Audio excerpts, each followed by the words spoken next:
Hi guys, मेरे YouTube channel में आपका हार्दिक स्वागत है। अगर आपने अभी तक चैनल को सब्सक्राइब नहीं किया हो तो देर किस बात की, जल्दी से चैनल को सब्सक्राइब कर लीजिए और बेल आइकन पर प्रेस कर दीजिए।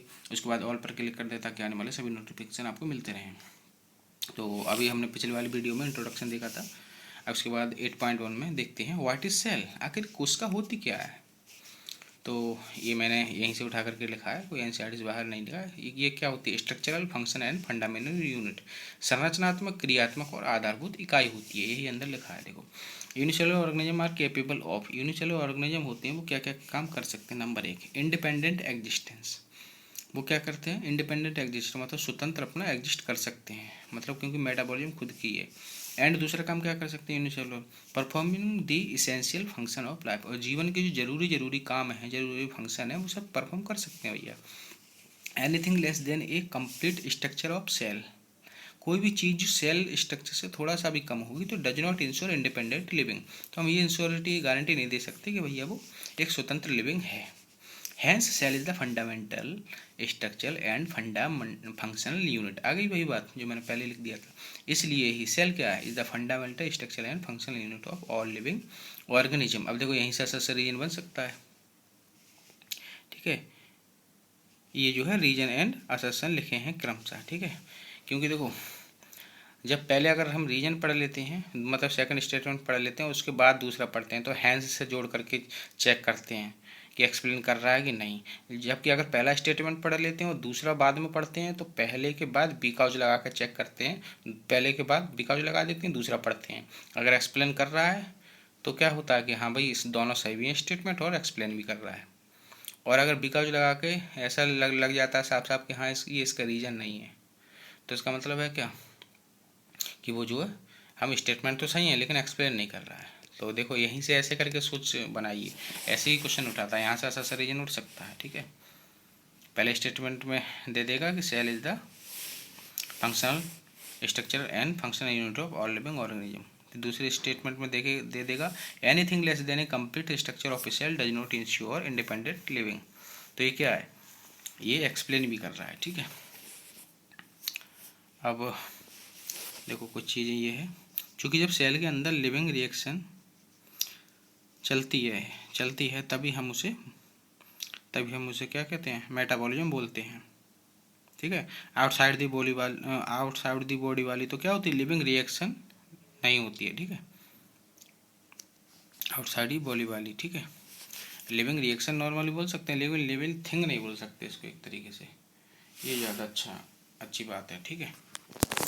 लिविंग रिएक्शन तो बोल सकते हैं लेकिन लिविंग थिंग नहीं बोल सकते हैं, ठीक है। तो यहाँ थोड़ा सा करेक्शन कर लो, अच्छे से समझ लो थोड़ा।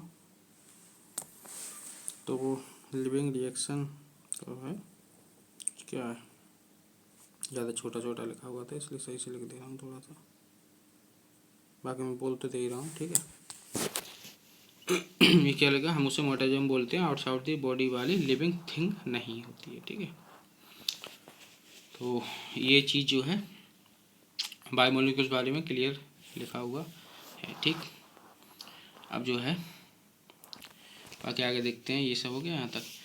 Anton von Leeuwenhoek first saw, Anton von Leeuwenhoek एक साइंटिस्ट थे, फर्स्ट सा। उन्होंने सबसे पहले देखा कि and described is live cell. Live cell को पूछा जाए कि किसने देखा और किसने डिस्क्राइब किया तो कौन था? Anton von Leeuwenhoek. जबकि जो था, हम रोबोट होकर रटे रहते हैं, वो क्या था? वो डेड सेल को उन्होंने देखा था। कॉर्क सेल में डेड सेल देखी, तो रियल में उन्होंने सेल वाल देखी थी लेकिन डेड सेल बोल देते हैं। तो 1665 में रॉबर्ट हुक ने, लेकिन एनसीईआरटी में दिया है लाइव किसने देखा? तो लाइव सेल में किसने देखा? लाइव सेल किसने देखी? एंटोन वॉन ल्यूवेनहॉक ने, ठीक है। मैंने वो भी बता दिया आपको। अब एक थे रॉबर्ट हुक होगा जो कि डेड सेल देखी थी 1665 में, कॉर्क सेल, ठीक है।